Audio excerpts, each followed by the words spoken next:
আব্দুল্লাহ ইবনে আমর রাদিয়াল্লাহু আনহু বলছেন, রাসূল সাল্লাল্লাহু আলাইহি ওয়াসাল্লাম বলেছেন, ইন্না মিন খিয়ারিকুম ইলাইয়া হাসানাকুম আখলাকান, তোমাদের মধ্যে শ্রেষ্ঠ মানুষ আমার কাছে ওই ব্যক্তি যার স্বভাব উত্তম।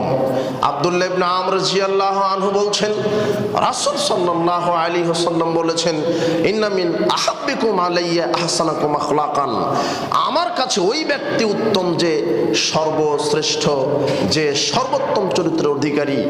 আব্দুল্লাহ ইবনে আমর রাদিয়াল্লাহু আনহু বলছেন, রাসূল সাল্লাল্লাহু আলাইহি ওয়াসাল্লাম বলেছেন, ইন্না মিন খিয়ারিকুম আহসানাকুম আখলাকান, তোমাদের মধ্যে উত্তম ওই ব্যক্তি যে চরিত্রের দিকে সর্বোত্তম। আবু দারদা রাদিয়াল্লাহু আনহু বলেন, রাসূল সাল্লাল্লাহু আলাইহি ওয়াসাল্লাম বলেছেন, ইন আফকালা মিজানি লিয়াউমাল কিয়ামাতি বিখুলুকিন হাসান, মিজানে বিচারের মাঠে দাঁড়িপাল্লাতে সবচেয়ে যেই নেকিটা ভারী বেশি হবে সেটা হলো ভালো আচরণ, স্বভাব উত্তম, এই নেকিটা সবচেয়ে ভারী বেশি হবে।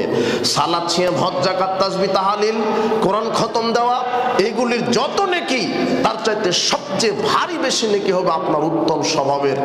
মানুষের সাথে সদাচরণ করলে আল্লাহ নেকি দেন। নামাজ